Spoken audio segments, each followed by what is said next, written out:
PTI के 25 मुनहरिफ अरकान को डी सीट करार दे दिया गया है। इलेक्शन कमीशन का फैसला आ गया। आपको बताएं कि पीटीआई के 25 मुनहरिफ अरकान डी सीट करार दे दिए गए हैं इलेक्शन कमीशन की जानिब से। इलेक्शन कमीशन का बड़ा फैसला सामने आ गया है। इलेक्शन कमीशन की जानिब से पीटीआई के 25 मुनहरिफ अरकान डी सीट करार दे दिए गए हैं। जिस फैसले का सबको इंतजार था वो फैसला आ गया है। पीटीआई के 25 मुनहरिफ अरकान डी सीट करार दे दिए गए हैं। इलेक्शन कमीशन का ये अहम फैसला आ गया है। इलेक्शन कमीशन ने पीटीआई मुनहरिफ अरकान के खिलाफ रेफरेंस मंजूर कर लिया है। पीटीआई के 25 मुनहरिफ अरकान डी सीट करार। इलेक्शन कमीशन ने पीटीआई मुनहरिफ अरकान के खिलाफ रेफरेंस मंजूर कर लिया है। आपको बताएं कि इलेक्शन कमीशन का ये बड़ा फैसला सामने आ गया है। इलेक्शन कमीशन ने पीटीआई मुनहरिफ अरकान के खिलाफ रेफरेंस मंजूर कर लिया है। 25 मुनहरिफ अरकान को डी सीट कर दिया गया है। इसी हवाले से बात करेंगे। हमारे नुमाइंदे उस्मान खान हमारे साथ मौजूद हैं। उस्मान, इस बड़े फैसले के हवाले से बताएगा, 25 मुनहरिफ अरकान डी सीट कर दिए गए। जी बिल्कुल। स्पीकर पंजाब असेंबली चौधरी परवेज इलाही ने इलेक्शन कमीशन को खत लिखा था जिसमें कहा था कि 25 मेंबरान हैं मुनहरिफ जिन्होंने वोट नहीं दिया, जिन्होंने वोट नहीं दिया था इस इंतखाबात में, इस हवाले से जो है वो उनको डी सीट किया जाए। तो इलेक्शन कमीशन के 3 रुकनी बेंच ने जो है वो फैसला सुना दिया और 25 मेंबरान सूबाई असम्बली को जो है वो डी सीट कर दिया गया है। ये मुत्तफिका फैसला है कि इलेक्शन कमिश्नर और 2 जो मेंबरान हैं उन्होंने ये तहरीरी फैसला पढ़कर अब से कुछ ही देर कबल सुनाया है, जिसमें कहा है कि इन 25 मेंबरान को जो है वो डी सीट कर दिया जाए। इलेक्शन कमीशन ने स्पीकर पंजाब असम्बली की जानिब से भेजे गए रेफरेंस को निपटा दिया है। महफूज शुदा फैसला चीफ इलेक्शन की सरबराही में ठीक है उस्मान, आप हमारे साथ ही मौजूद रहेगा। पीटीआई के रहनुमा असद उमर इस वक्त इलेक्शन कमीशन के बाहर मीडिया से गुफ्तगू कर रहे हैं। आपको वो सुनवाते हैं। और 2 फैसले हमारे पास जो आए हैं और ये मैं जाहिर है ये ज़रूर कौम को याद दिलाना चाहूँगा कि हमेशा इस किस्म की सियासत के खिलाफ अव्वलीन जिहाद जो किया है वो इमरान खान ने किया और तहरीक इंसाफ ने किया। ये दोनों केसेस भी तहरीक इंसाफ के केसेस थे। पहले 63A का जो फैसला आया और अभी इलेक्शन कमीशन ऑफ पाकिस्तान ने, जाहिर है उसके अंदर तो कोई सवाल बचा ही नहीं था, वो वोट डाल चुके थे, उनके वोट शुमार कर लिए गए थे और इलेक्शन कमीशन ने फैसला किया कि ये जो 25 लोटे थे दे स्टैंड डिस्क्वालिफाइड, यानी वो अब MPA नहीं रहे। और इसके साथ साथ मैं इज़हार हमदर्दी भी करना चाहता हूँ उन तमाम सियासतदानों के ऊपर जिन्होंने करोड़ों की सरमायाकारी की इन लोटों को खरीदने के लिए और वो लोटे अब सवाई वॉशरूम के किसी काम के बाकी नहीं रहे। ये है कि जिस तरीके से ये एक हिस्सा इस साजिश का वापस रोल बैक हुआ है, इसी तरीके से हम बाकी जो इस साजिश के नतीजे में जो तब्दीली आई है उसको भी खत्म होता देखना चाहते हैं। इस आज के फैसले के बाद कोई जवाब बाकी नहीं रहता कि पंजाब की इस वक्त असेंबली चल क्यों रही है। 197 वोट थे हमजा शहबाज के और उसमें से 25 वोट पहले ही सुप्रीम कोर्ट के फैसले के मुताबिक काउंट ही नहीं, गिनती नहीं होनी उनकी, तो वो 172 पे तो पहले ही आ चुके थे। अब तो मुस्तकिल तौर पे ये 25 फारिग हो चुके हैं। मैंने कुछ अर्सा थोड़ी देर पहले ट्वीट भी किया था, इस मुल्क के सबसे बड़े सूबे के अंदर इस वक्त किसी को नहीं समझ में आ रही कि वजीर आला कौन है। पंजाब मुल्क के सबसे बड़े सूबे के अंदर किसी को यह नहीं पता चल रहा गवर्नर कौन है। वफाक के अंदर यह किसी को समझ में नहीं आ रही कि फैसला करने का इख्तियार किस बात है। मजा का खेज बातें, वो लोग जो कहते थे वोट को इज्जत दो, वो जो कहते थे कि फौज का सियासत में कोई मुदाखलत नहीं होनी चाहिए, वो कहते हैं इस वक्त भीख क्या मांगी जा रही है। वजीर आजम की कुर्सी पे जिसको बिठाया हुआ है उसको वजीर आजम बोलते हुए भी ठीक नहीं रखता। जो उस कुर्सी पे बैठा हुआ है वो कहता है कौमी सलामती कमेटी का इजलास कराओ और कौमी सलामती कमेटी के इजलास के अंदर फैसला करो कि पेट्रोल की कीमत क्या होगी। ये 22 करोड़ का मुल्क है, ये दुनिया के सबसे बड़े मुल्कों में से एक है, ये एटमी कुव्वत है, ये दुनिया की सबसे बड़ी अस्करी ताकतों में से एक है। इस मुल्क के साथ ये भोंडा मजाक जो चल रहा है, अब एक दिन भी इसका कोई जवाब बाकी नहीं रह गया है। इस मजाक को खत्म करना चाहिए और ये जो अजीबो गरीब किस्म के मशवरे दिए जाते हैं, अच्छा ये कर दें तो इलेक्शन हो जाएगा, वो कर दें तो इलेक्शन हो जाएगा, ये अब मशवरे का टाइम खत्म है। ऐलान करें, नए इलेक्शन की तरफ कौम को लेके जाएं, जो मईशत का बेड़ा गर्क किया है, धमकियां दी जाती थी, डराया जाता था लोगों को ये कि अगर ये हो गया तो डॉलर 200 का होगा, वो 201 का हो गया dollar. Asad Umar election commission के बाहर मीडिया से गुफ्तगू कर रहे थे। आपको बताएं कि पीटीआई के 25 मुनहरिफ अरकान डी-सीट कर दिए गए हैं। इसी हवाले से बात करेंगे। साबिक सेक्रेटरी इलेक्शन कमीशन कुंवर दिलशाद साहब हमारे साथ मौजूद हैं। बहुत शुक्रिया सर आपके वक्त का। इलेक्शन कमीशन का ये बड़ा फैसला सामने आया है, 25 मुनहरिफ अरकान को डी-सीट कर दिया गया है। कैसे देखते हैं आप इस फैसले को? इलेक्शन कमीशन ऑफ पाकिस्तान ने इंतहाई गैर जानबदारी और जुर्मंदाना फैसला किया है और आर्टिकल 63A की रो के मुताबिक फैसला किया है और इस फैसले से आइंदा हॉर्स ट्रेडिंग, ब्लैक मेलिंग का खात्मा हो जाएगा। और ये फैसला मेरे नक्ता नज़र से सुप्रीम कोर्ट ऑफ पाकिस्तान के फैसले से बेहतर फैसला है। सुप्रीम कोर्ट ऑफ पाकिस्तान ने कहा है कि वोट कास्ट हो सकता है लेकिन वोट काउंट नहीं हो सकता। वोट काउंट न करने के इख्तियार पार्लियामेंट के पास है, पार्लियामेंट उसको कानून साजी करेगी तब उस पर अमल दरामद होगा। सुप्रीम कोर्ट पाकिस्तान को आइन में तरमीम करने के इख्तियार नहीं है। लेकिन आज इलेक्शन कमीशन ऑफ पाकिस्तान ने जो फैसला किया है वो आइन के आर्टिकल 63A के मुताबिक किया है और ये 25 जो अरकान जो डी-सीट हो जाएंगे, ये बाई इलेक्शन कराएंगे, जमीनी इंतखाबात होंगे। लेकिन अभी इनको आर्टिकल 63A के तहत इनको सुप्रीम कोर्ट ऑफ पाकिस्तान में अपील करने का हक हासिल है। वो अपने अपील भी करेंगे। जब तक अपील नहीं हो का फैसला नहीं हो जाता तो उस पर अमल दरामद होना मुश्किल है। लेकिन चूंकि पंजाब में गवर्नर मौजूद नहीं है, अगर गवर्नर मौजूद होता तो इमीडिएटली कहता है हमजा शहबाज को एतमाद का वोट लें। तो अभी इनको जो है इसका पंजाब की हुकूमत पर फिलहाल फॉर द टाइम बीइंग इसका कोई असर नहीं पड़ेगा जब तक सुप्रीम कोर्ट ऑफ पाकिस्तान का फैसला नहीं आ जाए। कुंवर दिलशाद साहब, जैसे कि आप भी जिक्र कर रहे थे, पीटीआई के इन 25 बागी अरकान ने हमजा शहबाज को वोट दिया था, तो अभी करंटली पंजाब असेंबली की क्या सिचुएशन बनती है आप देख रहे हैं? आपकी राय क्या है इस मामले में? पंजाब के नजर ये आ रहा है कि फिलहाल तो हमजा शहबाज अपनी हुकूमत से हाथ धो बैठे, अब उनके पास मेजॉरिटी नहीं रही। लेकिन अभी टेक्निकल तौर पर, आईनी तौर पर, कानूनी तौर पर चूंकि हमारा गवर्नर नहीं है, और तो अगर गवर्नर होता तो इमीडिएटली एतमाद का वोट लेने हुक्म जारी करता। एतमाद का वोट लेने में उनके बड़ी दिक्कत पेश आती। उनके पास 186 थी, अक्सरियत जो है बहुत मुश्किल है और कानूनी तौर पर और फिजिकल तौर पर उनके पास 171 है। तो ज़ाहिर है कि हमजा शहबाज अपनी हुकूमत जो है से हाथ धो बैठे हैं। असूली तौर पर जब तक कि ये फैसला जो है गवर्नर नहीं आ जाता और गवर्नर जो है वह एतमाद का वोट कहेगा और कौमी सूबाई असम्बली का इजलास तलब करेगा।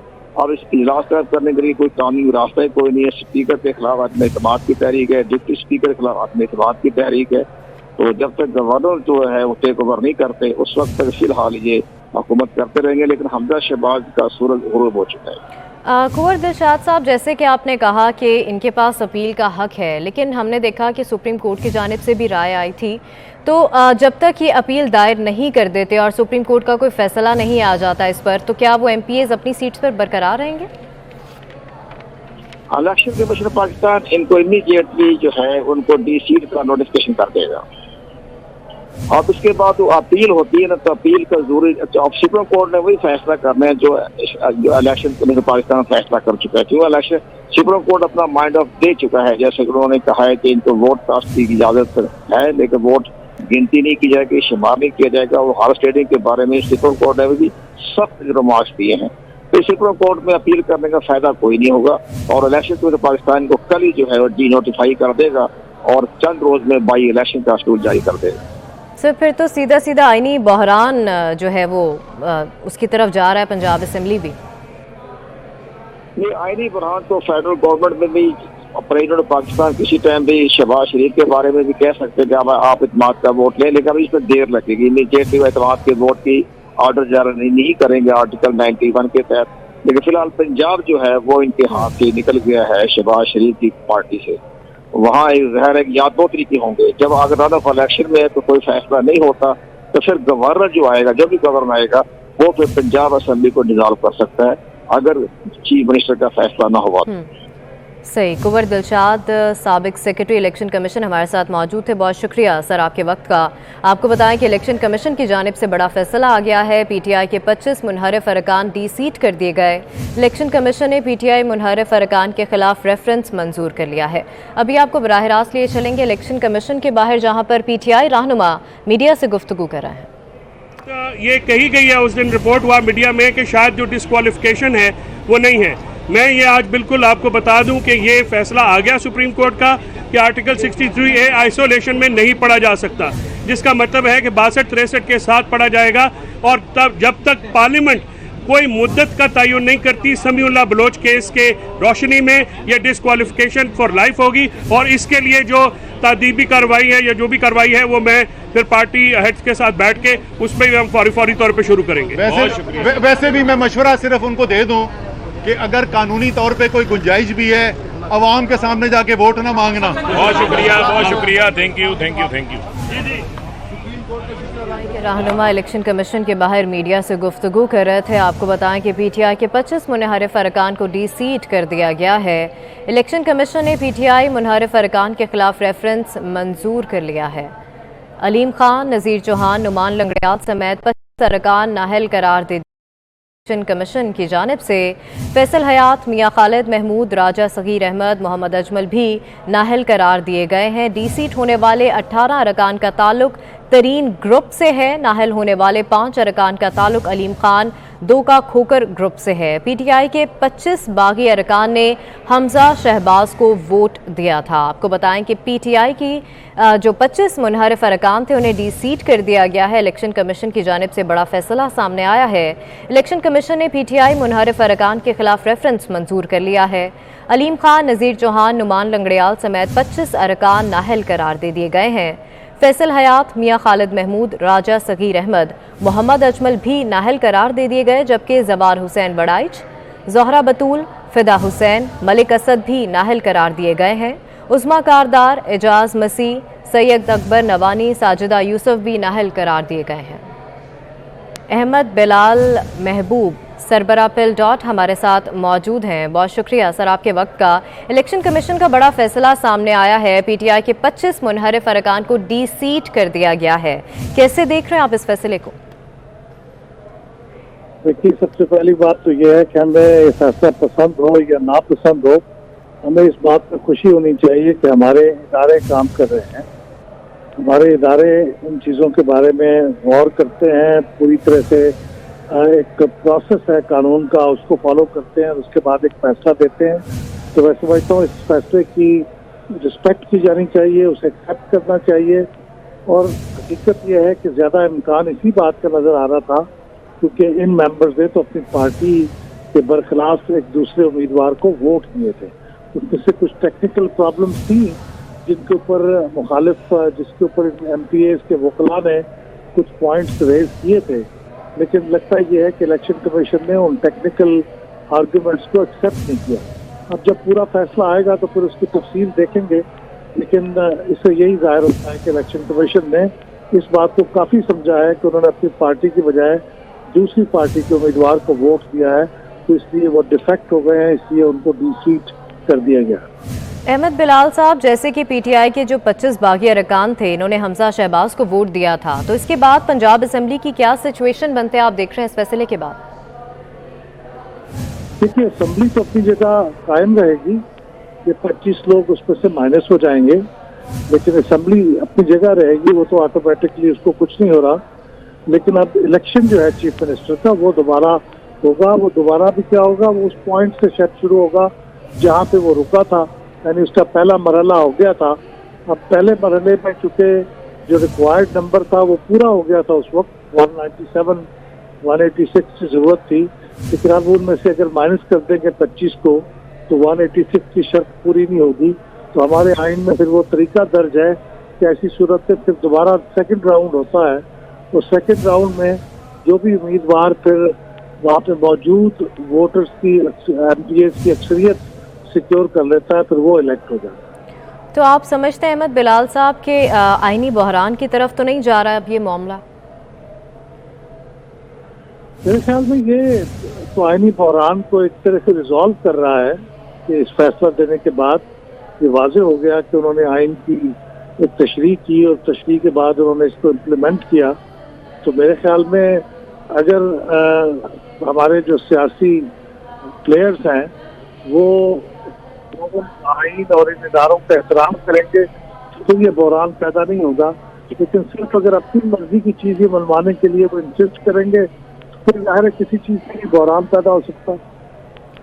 ठीक है अहमद बिलाल साहब, आप हमारे साथ ही मौजूद रहेगा। सीनियर तज्जियाकार नवीद चौधरी साहब ने हमें ज्वाइन किया है, बहुत शुक्रिया सर आपके वक्त का। इलेक्शन कमीशन का बड़ा फैसला आ गया है जिसका सबको इंतजार था।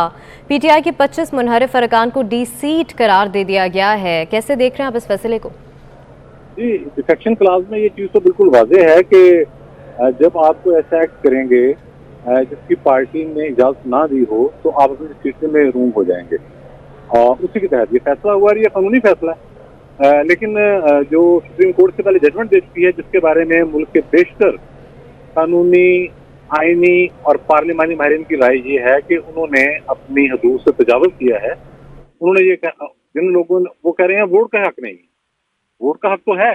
अगर एक पार्टी का सरबराह आइन तोड़ना शुरू कर दे, एक पार्टी का सरबराह पागलपन की हद तक जाकर ऐलानात करना शुरू कर दे, तो जाहिर है उसके साथ तो नहीं जाया जा सकता। तो राय तो इजहार राय की तो बिल्कुल 100% आज़ादी है और इजाजत है कॉन्स्टिट्यूशन के मुताबिक। उसके बाद पार्टी समझती है कि आपने उसको वायलेट कर दिया तो वो रेफरेंस भेजेगी, आप डीसीट हो जाएंगे, डीसीट तो होना पड़ेगा। लेकिन आज़ादी इजहार से वोट के हक से नहीं रोका जा सकता। ये डिबेट आने वाले दिनों में चलेगी। हाल तो ये 3-2 से सुप्रीम कोर्ट का फैसला आया है, लेकिन ये बहुत ही कंट्रोवर्शियल है, जिसको कमोबेश तमाम माहिरीन, कानूनी माहिरीन ने, सवाए उनके जो पीटीआई के लिए सॉफ्टवेयर रखते हैं, सब ने आइन से मावरा करार दे दिया है इस फैसले को। तो इस पर एक डिबेट चल रही है। बहरहाल ये जो अरकान डीसीट हो गए हैं, इनके बारे में तो कोई शुबा नहीं ना कि इन्होंने वोट हमजा शहबाज शरीफ को दिया था। ठीक है, ये डीसीट हो गए हैं। उसके बाद अभी सुप्रीम कोर्ट की ऑप्शन मौजूद है, अगर वहां भी यही फैसला बरकरार रहता है जो कि रहेगा, तो उसके बाद ये इलेक्शन में चले जाएं। जमहूरियत ऐसी चलती है ना जी, नए तजर्बात हो रहे हैं, नई चीजें सामने आ रही हैं। सदर पाकिस्तान आइन तोड़ के बैठा हुआ है, गवर्नर ने इनका मजाक बनाया हुआ है, स्पीकर ने इनका मजाक बनाया हुआ है, डिप्टी स्पीकर ने इनका मजाक उड़ाया हुआ है। खुद सुप्रीम कोर्ट करार दे चुकी है कि Suri, deputy speaker Suri, president Alvi, Imran Khan साहब गैर आइनी काम कर चुके हैं, वो जो उन्होंने असेंबली को डिसॉल्व किया और सारा मामला किया। तो ये सारी चीजें हो रही हैं, तो कई नई चीजें और नई पहलू सामने आ रहे हैं, सीखने को मिल रहा है। लेकिन ये अमल आगे बढ़ता रहना चाहिए इसी तरह से, और आगे ही बढ़ेगा। ज़ाहिर है इसको रिवर्स सब किसने करना है? जो सारे इदारे मुतनाज़ हो गए हैं, जिन जिन इदारों ने सियासत में हिस्सा लिया, वो जुडिशरी थी, वो आर्मी थी, वो एजेंसियाँ थी, सबके नाम ओपन हो रहे हैं। तो ये चीज़ें एक ऐसी सिमत में चल पड़ी हैं कि जिसे रोकना नामुमकिन होगा, और अल्टीमेट अवाम का जो हक़ रायदही है और अवाम की जो अपनी हुकूमत है वो इसके नतीजे में कायम होगी। ये कुछ अहम चीज़ें हैं। बस यही जो बात अभी हमारे दोस्त कर रहे थे कि इदारों के फैसलों को तस्लीम किया जाए, और जहां आपको इतराज़ हो उसके जो कानूनी रास्ते हैं वो इख्तियार किए जाएं और इस प्रोसेस को आगे बढ़ाया जाए। नवीद चौधरी साहब, जैसे कि आपने भी कहा कि सुप्रीम कोर्ट जो है वहाँ पर ये अपील कर सकते हैं, लेकिन सुप्रीम कोर्ट की राय तो पहले ही हमारे सामने आ चुकी है, तो आप क्या समझते हैं, क्या फैसला वो देगी? अपनी राय तो वो दे चुकी है सुप्रीम कोर्ट। जाहिर फैसला तो वो यही देंगे कि ये डी सीट हैं। वो तो हम तो उनके फैसले पर बहुत सारे जो माहिरीन एतराज कर रहे हैं कि आपने उनको वोट डालने का कैसे रोक दिया। ये तो आप रास्ते बंद कर रहे हैं अदम इत्मीनान का। एक पार्टी का हेड जो है वो कैरेक्टरलेस होता है, वो मुल्क के खिलाफ कोई काम कर देता है बहुत बड़ा, वो आइन तोड़ देता है। यहाँ आइन चिकनी की वारदात तो हुई है ना, आइन चिकनी, आइन की खिलाफ वर्जी क्या लें, वो तो इमरान खान साहब से भी मंसूब हैं। ठीक है नवीद चौधरी साहब, आप हमारे साथ ही मौजूद रहेगा। सीनियर तज्जियाकार नसीम ज़हरा साहिबा हमारे साथ मौजूद हैं। नसीम ज़हरा साहिबा, इलेक्शन कमीशन की जानिब से बड़ा फैसला सामने आया है, 25 मुनहरिफ अरकान को डी सीट कर दिया गया है, और इन्हीं 25 जो अरकान थे उन्होंने हमजा शहबाज को भी वोट दिया था। कैसे देख रहे हैं आप इस फैसले को?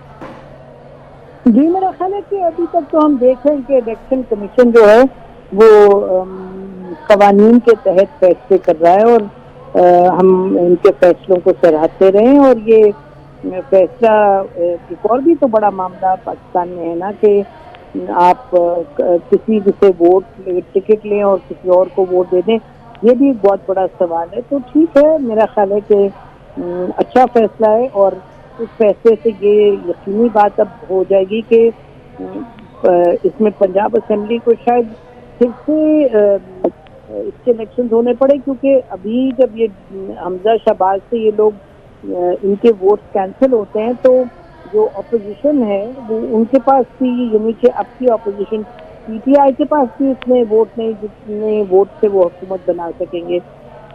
तो एक तो मैं कहूँगी फैसला ठीक है, सही है। और दूसरा ये कि अब एक और क्राइसिस और भी गंभीर हो जाएगी पंजाब असेंबली के हवाले से, तो फिर मेरा ख्याल है कि अब क्या करते हैं और डिसॉल्व करते हैं, वो देखते हैं क्या होता है। नसीम ज़हरा साहिबा, जैसे कि आपने कहा कि सिचुएशन और गंभीर हो जाएगी, तो पंजाब असेंबली की सिचुएशन कैसी देख रहे हैं आप? आईनी बहरान का खतरा तो नहीं नजर आ रहा आपको? देखिए, हर चीज का हल तो है आइन में। अगर अब इनके पास नहीं किसी दोनों पार्टीज में से, यानी कि ऑपोजिशन जो है या जो PMLN और जो उनकी इत्तेहादी पार्टीज हैं, अगर उनमें से किसी के पास मेजॉरिटी नहीं आती और हुकूमत नहीं बना सकते, तो फिर आई थिंक आइन में है कि यू गो फॉर री इलेक्शन असेंबली तोड़ के। तो मुझे लगता है कि इस तरह बहरान तो नहीं है, एक अगला स्टेप है, यानी कि इस वक्त जो सूरत हाल है वो बिल्कुल तब्दील हो जाएगी और शायद इलेक्शन फिर से करवाने पड़े।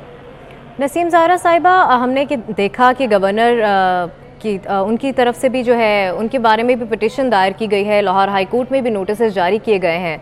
तो इतना बड़ा सूबा बगैर एडमिनिस्ट्रेशन के जो है वो चलेगा, तो क्या समझते हैं आप कि मामला लंबा जाएगा? सिचुएशन किस तरफ जा रही है? आने वाले दिनों में आप सिचुएशन क्या बनती देख रहे हैं? देखिए, आने वाले दिनों में तो सिचुएशन हर तरफ ही नजर आ रही है, बड़ी अनक्लियर। कुछ नहीं मालूम कि जो सेंटर में गवर्नमेंट है उसके हवाले से, आप जैसे जानती है IMF से रिलेटेड जो क्राइसिस है वो हमारे सामने है। केयर की बातें इधर हो रही हैं इस्लामाबाद में, लेकिन ये तो खैर बातें हो रही हैं। जो पंजाब की बात कर रही हैं वो तो असल में एक सिचुएशन है जो एक तरीके से बिगड़ती जा रही है। जब हम कह रहे हैं बिगड़ती जा रही है, इसका मतलब कि जो चीज़ें लग रही थी बज़ाहिर कि शायद ख़त्म मुकम्मल हो गई, यानी इलेक्शन हो गए, उसको इलेक्शन कमीशन ने, जिसको आप हम सब कहते रहे इंडिपेंडेंट माइंडेड इलेक्शन कमीशन है, उसूल पे चल रहा है, तो उसने एक फैसला किया जो फैसला मानना पड़ेगा सबको। गवर्नर का जो अपना एक है कि जी प्रेसिडेंट साहब जो है वो गवर्नर को छुट्टी नहीं दे रहे, हालांकि आइन में भी लिखा है, और जो प्रेसिडेंट की कोई अथॉरिटी तो नहीं है, वो तो फिगर है ना बिल्कुल। ये अब केस जाएगा कोर्ट में, तो मेरा ख्याल है अब एक सब्र और तहम्मुल मिजाजी से हमें ये जो सारा प्रोसेस है, आइन में हर चीज का दिया गया। अब देखा हमने कि PTI ने गवर्नर के मामले पे PTI के जो प्रेसिडेंट है, जो कि वो पाकिस्तान के प्रेसिडेंट तो कम, वो PTI के प्रेसिडेंट लगते हैं, वो PTI के जो नामजदगी से प्रेसिडेंट बने थे वो और जो गवर्नर हैं दोनों PTI के हैं। उन्होंने इसकी बात का बतंगड़ बनाया हुआ, जो आइन में चीज़ें हमें कह चुके हैं लोग, जैसे शायद उस्मानी साहब जो इंडिपेंडेंट माइंडेड और very competent well respected farmer जज, उन्होंने कहा कि जी ये तो सवाल ही पैदा नहीं होता कि इसको सवाल, जब प्राइम मिनिस्टर कुछ कहें गवर्नर के हवाले से तो फिर प्रेसिडेंट अपनी स्वाबदीदी करें। तो ये चीज़ें गड़बड़ मचाई हुई है, लेकिन मैं फिर कहूँगी कि ये कोर्ट में जाके फिर बातें तय होंगी। लेकिन ये फिल वक्त जो असेंबली वाला मामला है, असेंबली वाले मामले में तो क्लियरली अब हमजा शहबाज फिर नहीं रहेंगे चीफ मिनिस्टर, अनलेस रीकाउंटिंग हो और फिर वोट जब फिर से काउंट हो और पता चले कि इनके पास वोट हैं। तो पंजाब की सिचुएशन अब ऐसी है। अब आप ये पूछ रही हैं कि जी अब इतने हफ्तों से सिचुएशन बनी हुई है, बिगड़ी हुई है, बिगाड़ है, लेकिन अब क्या करें, अब ये प्रोसेस का हिस्सा है और एक पार्टी जिस तरीके से चल रही है वो आपके सामने है। और हालांकि अब PTI ये जरूर कहेगी कि जी हमने तो ठीक कहा था, इस इलेक्शन कमीशन की जो PMLN वगैरह सब तारीफ कर रहे थे, उसी इलेक्शन कमीशन ने तो ये फैसला दिया कि 25 मुनहरिफ अरकान को अब निकालना है, तो अब उस फैसले को मानना पड़ेगा PMLN को। बिल्कुल। नसीम ज़हरा साहिबा, आप हमारे साथ ही मौजूद रहिएगा। सीनियर तज्ज़ियाकार सलीम बुखारी साहब ने हमें ज्वाइन किया है। सलीम बुखारी साहब, इलेक्शन कमीशन का बड़ा फैसला सामने आया है, 25 मुनहरिफ अरकान को डीसीट कर दिया गया है। इस फैसले के बाद क्या सिचुएशन बनती आप देख रहे हैं और इस फैसले को कैसे देख रहे हैं? पार्टी डिसिप्लिन से नाराज करके वोट दिया है किसी दूसरी पार्टी के कैंडिडेट को, वो डीसीट होंगे। यहाँ तक तो ये बिल्कुल कॉन्स्टिट्यूशन की स्पिरिट के मुताबिक है लेकिन जो अभी बहुत बड़ा इबाम है जिसकी क्लैरिटी चाहिए वो ये है कि क्या जो वोट इन्होंने डाले थे हमजा शहबाज को, क्या वो कैंसिल हुए हैं? क्या कोई तस्करा नहीं है। ये तो ओरिजिनल कॉन्स्टिट्यूशन के मुताबिक फैसला है कि वोट काउंट होगा लेकिन वो डी-सीट हो जाएंगे। अगर तो ये सूरत हाल ऐसी ही है तो फिर मेरे ख्याल से पीटीआई को बहुत ज्यादा जश्न मनाने की जरूरत नहीं है। ये फैसला तो एन कॉन्स्टिट्यूशन की स्पिरिट के मुताबिक है, लेकिन जो तकाजा था पीटीआई का कि उनके वोट भी कैंसिल हों और वो दोबारा री इलेक्शन होगा, वो मेरे ख्याल से बहुत बड़ा इबाम बाकी है। और अगर इलेक्शन कमीशन का फैसला ये कैंडिड है, कंसेंसस से है, तो फिर वो वोट मुझे तो वैलिड दिखाई देते हैं। लिहाजा हमजा शरीफ की चीफ मिनिस्टरशिप को कोई खतरा लाक नहीं है। सलीम बुखारी साहब, जैसे कि आपकी बात के ऊपर ही बात करना चाहूँगी, सुप्रीम कोर्ट की जानिब से राय दी गई थी कुछ दिन पहले और उन्होंने कहा था कि जो मुनहरिफ अरकान हैं उनका वोट भी शुमार नहीं होगा। तो आप समझते हैं कि अब अगर दोबारा ये अपील दायर करें तो सुप्रीम कोर्ट की जानिब से फैसला या राय चेंज की जाएगी? देखिए, गुजारिश ये है कि जो फैसला वो फैसला नहीं है, वो राय है जो प्रेसिडेंट साहब ने मांगी थी सुप्रीम कोर्ट से और उन्होंने अपनी राय दे दी है। लेकिन फैसला हतमी तौर पर इलेक्शन कमीशन ने करना होता है। अगर वो बाइंडिंग होता तो आज के फैसले में उसका रिफ्लेक्शन हमें नजर आता। मेरे ख्याल से इलेक्शन कमीशन ने completely in line with the constitutional provision फैसला किया है और मेरे ख्याल से मुझे तो इसके अंदर कोई खराबी नजर नहीं आती है। और अगर मेरा अंदाजा ठीक है कि ये सिर्फ मेंबर जिन्होंने वोट दिया था वो डी-सीट हुए हैं, उनके वोट वैलिड हैं जो काउंट हो गए हैं, जो कॉन्स्टिट्यूशन की ओरिजिनल स्पिरिट के मुताबिक है, तो फिर पीटीआई के लिए इसमें जश्न मनाने की कोई बात नहीं। ठीक है सलीम बुखारी साहब, आप हमारे साथ ही मौजूद रहेगा। नवीद चौधरी साहब की जानिब एक दफ़ा फिर रुक करेंगे। नवीद चौधरी साहब, सलीम बुखारी साहब की आपने बात सुनी, आपका क्या मौक़िफ़ है इस बात के ऊपर? बिल्कुल बुखारी साहब ने दुरुस्त फरमाया है।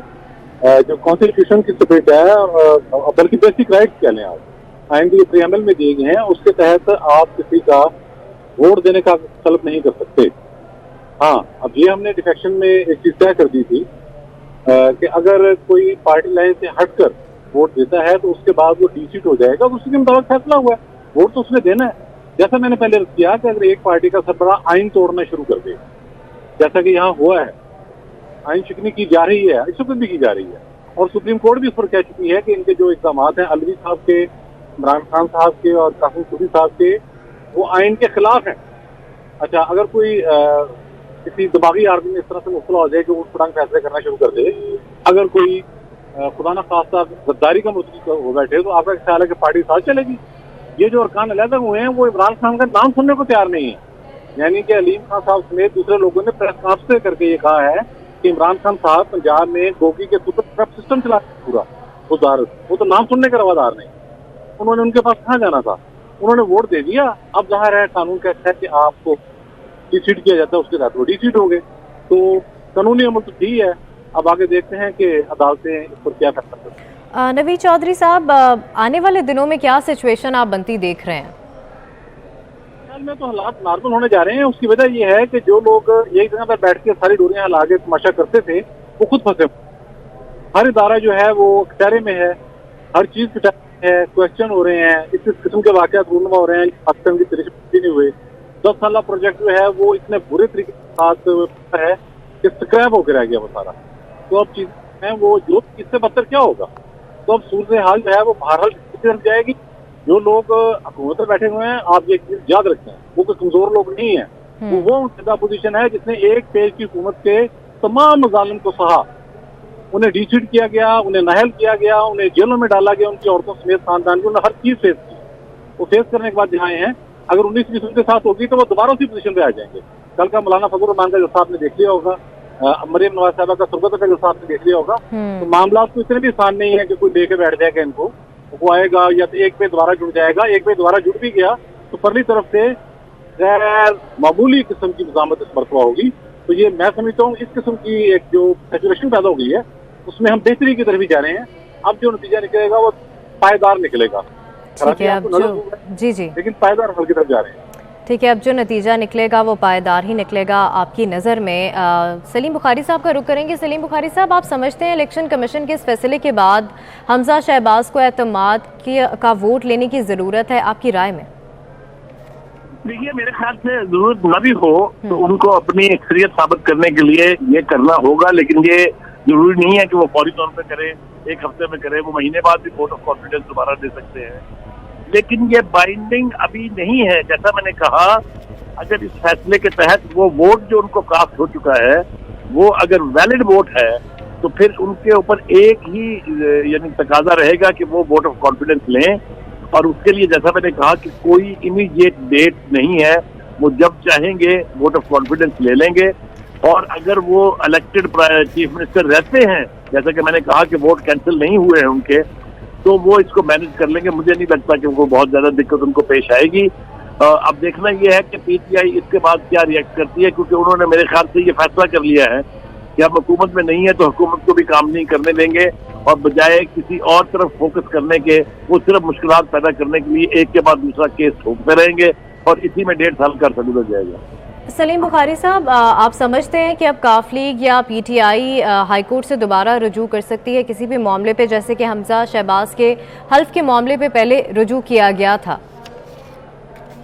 मैं बिल्कुल आपकी बात से इत्तेफाक करता हूं कि काफ लीग भी चैन से नहीं बैठेगी, पीटीआई भी चैन से नहीं बैठेगी, बल्कि वो दोनों हाथ में हाथ मिला के अदालतों के दरवाजे खटखटाते रहेंगे और कोशिश करेंगे कि ये हुकूमत जो है वो टॉपल हो जाए। इस वक्त जरूरत इस बात की है कि हुकूमत जो है चाहे सेंटर में है चाहे पंजाब में है, वो लोगों की जिंदगी को आसान बनाए। और अगर वो ऐसा कर पाते हैं तो मेरे ख्याल से ये टेन्योर जो बाकी है 1.5 साल का, ये वो पूरा कर पाएंगे। अदालतों में केसेस चलते रहेंगे, जो फैसले आने थे वो बुनियादी तौर पर दोनों आ गए हैं। लाहौर में जो है अरकान डिसीट हो गए हैं, वोट वैलिड है, और वो जो राय है सुप्रीम कोर्ट की उसके ऊपर भी हतमी फैसला अब इलेक्शन कमीशन करेगा, चीफ इलेक्शन कमिश्नर। वजह उसकी यह है कि वहाँ जो लोग हैं मुनहरफ, उन्होंने वोट नहीं डाले हैं, लिहाजा वहाँ की हुकूमत को तो हतमी तौर पर कोई खतरा नहीं है। तो ये सूरत हाल मेरे ख्याल से चलती रहेगी। ये बैटल ऑफ वर्ड जो है, ये बैटल ऑफ विट्स जो है, ये अदालतों के दरवाजों में से वहाँ इसकी बात को सुनाई देती रहेगी। ठीक है सलीम बुखारी साहब, आप हमारे साथ ही मौजूद रहेगा। नवीद चौधरी साहब, आप भी आपको बताएं कि तहरीक इंसाफ के 25 मुनहरिफ अरकान की डी सीट होने का ये मामला है। तहरीक इंसाफ के कुल अरकान की तादाद 183 है। मुनहरिफ होने के बाद तादाद 25 158 रह गई है। तहरीक इंसाफ को पंजाब असम्बली में मुस्लिम लीग काफ के 10 अरकान की हिमायत भी हासिल है। आपको अहम खबर के हवाले से आगाह कर रहे हैं। तहरीक इंसाफ और मुस्लिम लीग काफ के अरकान की कुल तादाद 168 है। मुस्लिम लीग नून के पास पंजाब असम्बली में 165 अरकान हैं, जबकि मुनहरिफ अरकान के बाद मुस्लिम लीग नून के पास 161 अरकान रह जाते हैं। मुस्लिम लीग नून को पीपल्स पार्टी के 7 और 4 आज़ाद अरकान की हिमायत भी हासिल है। नून लीग को हिमायत याफ्ता अरकान की बाद तादाद 172 बन जाती है। तहरीक इंसाफ के 25 मुनहरिफ अरकान की डी सीट के मामले पर आपको बता रहे हैं कि तहरीक इंसाफ के कुल अरकान की तादाद 183 है। मुनहरिफ होने के बाद तादाद 158 रह गई है 25 मुनहरिफ अरकान की। और तहरीक इंसाफ को पंजाब असम्बली में मुस्लिम लीग काफ के 10 अरकान की हिमायत हासिल है। इलेक्शन कमीशन के फैसले के बाद आपको बताएं कि हमजा शहबाज को अक्सरियत हासिल है। ये अहम पॉइंट है जिसके हवाले से आपको बता रहे हैं। इलेक्शन कमीशन के फैसले के बावजूद हमजा शहबाज को अक्सरियत हासिल है। तहरीक इंसाफ के 25 मुनहरिफ अरकान के डी सीट होने के मामले पर तहरीक इंसाफ के कुल अरकान की तादाद 183 है। 25 मुनहरिफ अरकान होने के बाद तादाद 158 रह जाती है। तहरीक इंसाफ को पंजाब असम्बली में मुस्लिम लीग काफ के 10 अरकान की हिमायत हासिल है। इलेक्शन कमीशन के फैसले के बावजूद हमजा शहबाज को अक्सरियत हासिल है। इसी हवाले से बात करेंगे, कज़ाफ़ी भट्ट हमारे साथ मौजूद हैं। कज़ाफ़ी भट्ट, ये जो फैसला आया है इस हवाले से भी ज़रा तफसीलन एक दफ़ा बताएगा। इसके बाद अगर इलेक्शन होगा तो फिर जो सादा अक्सरियत जिसके पास होगी, सादा अक्सरियत के मुताबिक जिसके पास ज्यादा अरकान की तादाद होगी, सिंपली तौर पर वो कायदे-ए-ईवान जो है वो बनेगा। और फिर जो है इसके अंदर मुस्लिम लीग नून को जो है वो बरतरी हासिल है। अब इसके अंदर एक चीज और भी आ जाती है कि तहरीक इंसाफ के जो अरकान मुनहरिफ अरकान भी सीट हुए हैं, उनके अंदर 2 से 3 अरकान जो है वो मखसूस नशिस्तों के ऊपर जो है वो मुंतखब होकर आए थे। अगर इसका नोटिफिकेशन इलेक्शन कमीशन जल्द जारी कर देता है, 3 अरकान जो है 2 से 3 अरकान जो मुस्लिम लीग नून की तरफ चले जाते हैं, तो फिर मुकाबला जो है वो उसी के ऊपर सादा अकीदत के ऊपर ही जाएगा। फिर वक्त जो है वो अक्सरियत मुस्लिम लीग नून के पास है, लेकिन आइंदा चंद दिनों के अंदर की सूरत हाल तब्दील भी हो सकती है। अगर डी-सीट होने वालों में से मखसूस नशिस्तों के ऊपर जो अरकान की तादाद है वो तरीके इंसाफ के पास पूरी हो जाती है, तो फिर मामले के अंदर जो है वो थोड़ा सा पेचीदा हो जाएगा। अच्छा कज़ाफ़ी भट्ट, अगर अब मौजूदा वज़ीर आला के खिलाफ अदम एतमाद आ जाती है तो फिर क्या नंबर गेम बन रही है? कितने जो वोट हैं उनके खिलाफ पड़ सकते हैं? देखिए, अगर मैं पहले तो ये तय होना बाकी है कि क्या पंजाब असेंबली का इजलास जो इस हफ्ते जो है दोबारा बुलवाया जाना है, अगले हफ्ते जो है दोबारा बुलवाया जाना, वो होगा या नहीं होगा, और क्या इसके एजेंडे के अंदर कायदे-ए-ऐवान के खिलाफ तहरीक अदम एतमाद लाई जाएगी कि नहीं लाई जाएगी, क्योंकि इसके लिए पहले कायदे-ए-ऐवान के खिलाफ तहरीक अदम एतमाद की तहरीक जो है वो असेंबली सेक्रेटेरिएट में जमा कराना जरूरी है। अब तहरीक इंसाफ अभी ये फैसला करेगी कि क्या उन्होंने ये तहरीक अदम एतमाद जमा करवानी है या नहीं करवानी, क्योंकि ऑलरेडी इससे पहले 2 तहरीक अदम एतमाद एक स्पीकर और एक डिप्टी स्पीकर के खिलाफ जो है वो जमा हो चुकी है। पहले तो इसके ऊपर जो है वो फैसला होगा कि इनमें से पंजाब असेंबली के अंदर जो 2 तहरीके अदम एतमाद है उसके ऊपर क्या फैसला होता है। उसके बाद ही तीसरे नंबर पर जो है ये तहरीके अदम एतमाद जो है उसके ऊपर वो लेकर एजेंडे के अंदर लेकर आया जाएगा और इसके ऊपर फैसला होगा। ये जो कंफ्यूजन वाली एक सूरत हाल कज़ाफ़ी भट्ट इस वक्त पैदा हुई है, तो इसमें कानूनी तौर पर नेक्स्ट स्टेप जो इमीडिएट स्टेप है वो क्या होने वाला है? लेकिन इसके ऊपर कानूनी स्टेप के हवाले से तहरीक इंसाफ और मुस्लिम लीग नून जो है इस वक्त तमाम नुकात के ऊपर गौर कर रहे हैं, और कानूनी नुक्ता जो है वो ही ज्यादा बेहतर बता सकेंगे। इसके ऊपर कोई कमेंट करना वो मुनासिब नहीं होगा कि कानूनी नुक्ता इसमें से क्या निकलेगा। ये भी हो सकता है क्योंकि आज जो है तहरीक इंसाफ की कल बल्कि तहरीक इंसाफ की जानिब से जो कायदे-ए-ऐवान का इंतखाब हुआ था उसके ऊपर हाई कोर्ट के अंदर जो है वो रिट भी दायर की गई हुई है। अब अदालत से भी ये मामला ज़ेरे गौर है, या तो इस मामले को जो है अदालत के जरिए खत्म करवाने की कोशिश की जाएगी, और अगर तहरीक इंसाफ इसके ऊपर अपनी जो अदालत के अंदर रिट दायर की गई वो वापस ले लेती है और पंजाब असेंबली के अंदर दोबारा कायदे-ए-ऐवान के इंतखाब के लिए जाती है, तो फिर मामला जो है वो असेंबली के अंदर तय होगा। देखना ये है कि क्या ये मामला अदालत के जरिए तय किया जाना चाहते हैं या वो पंजाब असेंबली के अंदर दोबारा जाके इस मामले को तय करेंगे। कज़ाफ़ी भट्ट, इस फैसले के बाद ये जो मुनहरिफ अरकान है ओवरऑल पार्टी का जो है मोराल क्या डाउन हुआ है? क्या अब उनकी क्या हिकमत अमली है? क्या वो मज़ीद लड़ने वाले हैं? क्या वो मज़ीद लड़ेंगे या बात इलेक्शन की तरफ भी जा सकती है?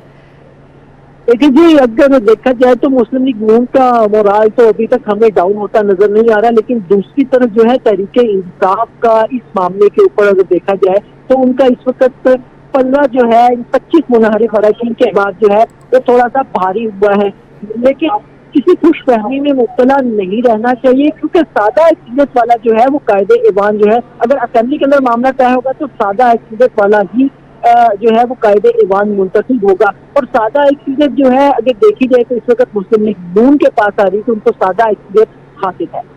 ठीक है कज़ाफ़ी भट्ट, हमारे साथ ही रहिएगा। हमें ज्वाइन किया है नवीन। आपको बताएं कि तहरीक इंसाफ के 25 मुनहरिफ अरकान की डी-सीट होने का ये मामला है। इलेक्शन कमीशन के फैसले के बावजूद हमजा शहबाज को अक्सरियत हासिल है।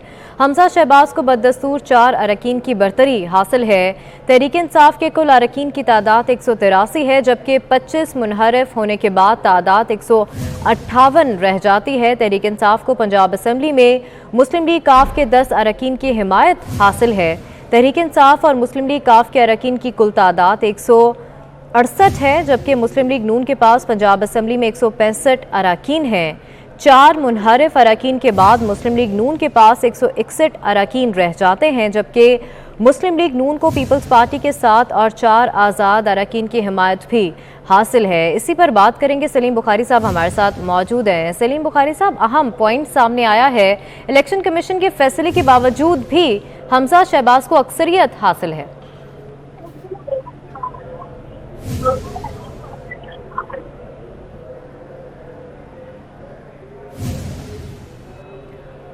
सलीम बुखारी साहब से हम राबता बहाल करने की कोशिश करेंगे। आपको बताएं कि पीटीआई के 25 मुनहरिफ अरकान की डी सीट का ये मामला है। तहरीक इंसाफ के अरकान की तादाद 183 है, जबकि डी सीट होने के बाद तादाद 158 रह जाती है। इन 25 अरकान की पीटीआई को पंजाब असम्बली में काफ लीग के 10 अरकान की हिमायत हासिल है, जबकि इलेक्शन कमीशन के फैसले के बावजूद हमजा शहबाज को अक्सरियत हासिल है।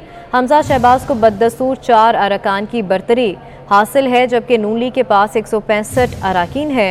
मुनहरिफ अरकान के बाद मुस्लिम लीग नून के पास 161 अरकान रह जाते हैं। मुस्लिम लीग नून को पीपल्स पार्टी के 7 और 4 आज़ाद अरकान की हिमायत भी हासिल है।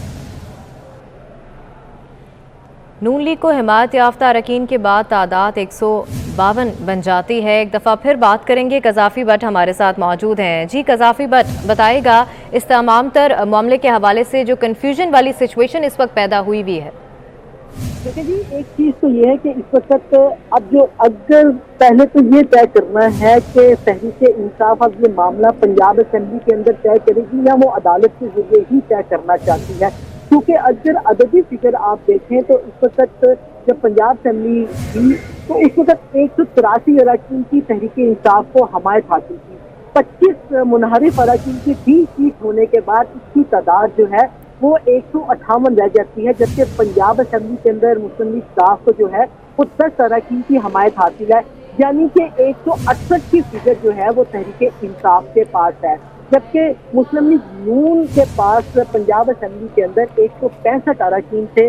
4 उनके भी मुनहरिफ अरकान थे जिन्होंने इस कायदे ऐवान के मामले के अंदर हिस्सा नहीं लिया।